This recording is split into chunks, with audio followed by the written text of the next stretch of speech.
Bonjour et bienvenue dans cette nouvelle vidéo. Aujourd'hui, on va voir comment obtenir 3000 visiteurs par jour sur son site. On parle souvent de gros hacking un peu partout, méthode rapide pour avoir du trafic, pour gagner de l'argent, mais on se concentre pas sur les bonnes choses, on se concentre pas vraiment sur des stratégies à moyen long terme. Et les stratégies à moyen long terme pour obtenir du trafic, ça reste le référencement naturel. Je connais pas une meilleure façon d'amener du trafic qualifié sur un site. En plus de ça, c'est totalement gratuit. Parce qu'une fois que tu vas mettre en place les actions, Google va t'envoyer gratuitement du trafic qualifié sur ton site et ça va être vraiment comme ça tous les jours, tous les jours, tous les jours. Alors que dans le cadre d'actions de gros hacking, dans le cadre de tout ce qui est réseaux sociaux, il va falloir être proactif et continuellement faire des actions pour amener des personnes. C'est pour ça que moi j'adore le référencement naturel, mais encore une fois, c'est assez décrié entre guillemets, on va dire, parce que ça prend du temps. Au départ, quand tu vas mettre les choses en place, tu vas pas voir les résultats tout de suite. Il faut compter aux alentours de 3 mois à 6 mois pour commencer à avoir des résultats intéressants.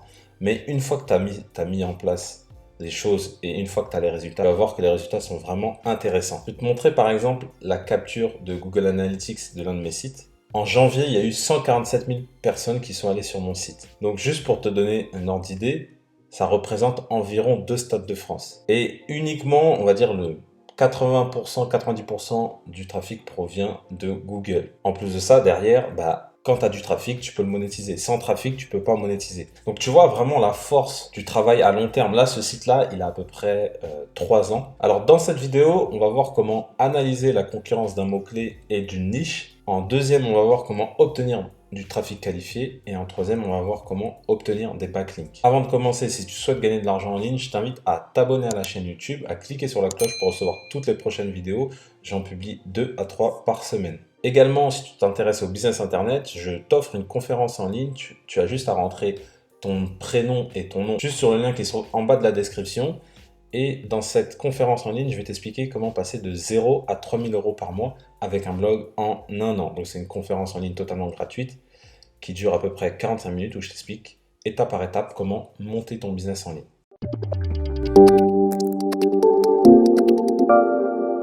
Alors en numéro 1, ce qui est très très important, c'est l'analyse de la concurrence, que ce soit d'un mot-clé et que ce soit de ta niche. Très souvent, lorsqu'on veut se lancer, soit sur un blog, un site commerce, peu importe, on veut viser une niche très large.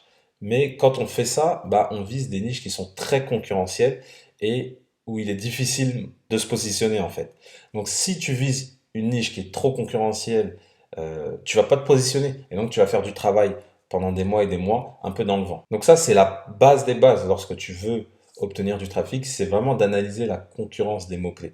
Donc on va voir comment on peut faire ça avec Ubersuggest. Donc Ubersuggest, c'est un outil que je t'ai déjà présenté dans plein de vidéos. C'est un outil qui appartient à Neil Patel. Neil Patel, c'est un web marketer très connu aux États-Unis. Et en fait, grâce à cet outil-là, tu vas taper le mot-clé en question et ça va te donner directement l'analyse de la concurrence. Ça veut dire, en fait, en gros, si tu peux te positionner facilement sur telle ou telle niche ou sur tel ou tel mot-clé. Donc, je vais prendre par exemple au hasard digital nomade et je clique sur chercher. Donc là, par exemple, sur le mot-clé digital nomade, il t'explique qu'il y a 1600 recherches mensuelles. Donc ça, c'est très intéressant. Encore une fois, ne rédige pas sur un contenu où il y a très peu de recherches. Vise au minimum pour un mot-clé, donc qui serait lié à un article, au minimum 100 à 200 recherches. Et pour une niche principale, c'est-à-dire c'est vraiment la niche de ton blog, vise au minimum 10 000 recherches mensuelles. Et donc lorsque tu es dessus, il te donne plein d'informations intéressantes. Donc là, je te l'ai dit, le volume de recherche et également la difficulté SEO. Là, il te dit que c'est facile de se positionner. Donc là, tu vois qu'il y a une note de 19. En gros, il t'explique que si tu rédiges un article sur ce sujet-là, tu as plus de chances de te positionner que sur un autre sujet, par exemple. Et en gros, cet outil-là, plus le chiffre est élevé, plus ça veut dire que c'est difficile de se positionner. Et plus c'est bas, plus c'est l'inverse. En gros, moi, je conseille de viser des mots-clés qui ont une note en dessous de 30. Et donc, une fois que tu as ça, tu sais que tu peux te positionner sur cet article-là et tu peux donc le rédiger et tu vas avoir des chances de te positionner dessus. À l'inverse, si tu vas aller rédiger un article sur un secteur très concurrentiel, je vais te donner un exemple, par exemple, mutuelle senior, je sais déjà que c'est très concurrentiel. Voilà, la difficulté SEO elle est de 47. Donc demain, tu crées un site sur les mutuelles seniors, ça va être très compliqué de te positionner. Je dis pas que c'est impossible, mais ça va être très compliqué au départ en tous les cas. Donc la base des bases, quand tu rédiges un article, quand tu te lances dans une niche, que ce soit un site e-commerce, que ce soit un blog, c'est d'analyser la concurrence. Donc maintenant que tu as analysé ta niche, tu as trouvé une niche qui n'est pas très concurrentielle, tu as plein d'idées de mots-clés. Donc maintenant, pour obtenir du trafic qualifié sur un site, il y a des bases à respecter. Je t'ai listé ces bases-là. Pour moi, bon, je t'en ai déjà parlé juste avant, c'est de rédiger un article à partir d'un mot-clé. Ne rédige pas sur un sujet qui te plaît toi forcément, mais rédige à partir d'une recherche. Parce que si tu rédiges sur un sujet, certes, qui te plaît toi, mais que derrière, il n'y a pas de recherche, tu auras beau rédiger le plus beau des articles, personne ne va le voir. Donc le but, c'est un article, un mot-clé. Ça, c'est la base en SEO. Et encore une fois, un mot-clé peu concurrentiel. Également, en SEO, il y a un côté où il faut être régulier. C'est-à-dire que tu vas devoir rédiger régulièrement. Donc, on dit qu'il faut rédiger au minimum une fois par semaine. Donc là, c'est dans le cadre de si tu as un blog, mais même si tu as un site e-commerce, ce site e-commerce-là, il faut l'apposer avec un blog. C'est la base. C'est-à-dire qu'il faut que sur ton site e-commerce, tu aies un blog sur lequel tu peux rédiger des articles de manière récurrente. Et donc, ces articles-là, il faut qu'il y ait au minimum 2000 mots par article. Alors, pourquoi j'ai choisi, entre guillemets, ces 2000 mots?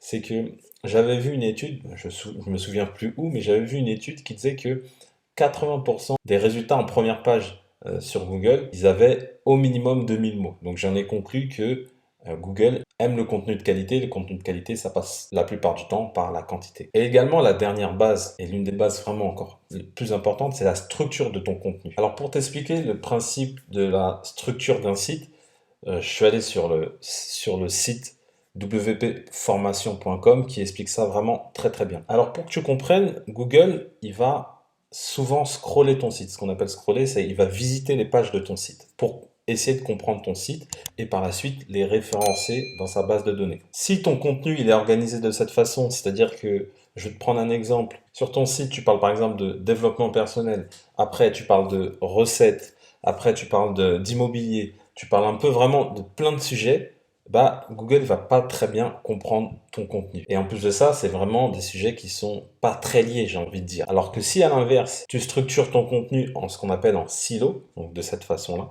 tu vois, bien structuré, Google va mieux comprendre. Donc là, par exemple, c'est ce qu'on appelle la structure en silo. Là, vraiment, la structure en silo, c'est que ton contenu il va être compartimenté par type de terme. Je vais prendre un exemple. Imaginons que tu as un site de recettes.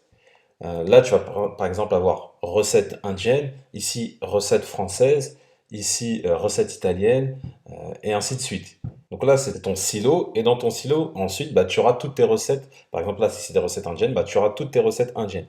Et ces recettes indiennes-là vont faire un lien vers la page silo. Et en gros, c'est ce qu'on appelle le maillage interne. C'est-à-dire que tu vas avoir tes pages principales, et tu vas avoir tes sous-pages qui vont faire des liens vers tes pages principales. Dans le cadre d'un site e-commerce, eh ben, c'est un peu différent.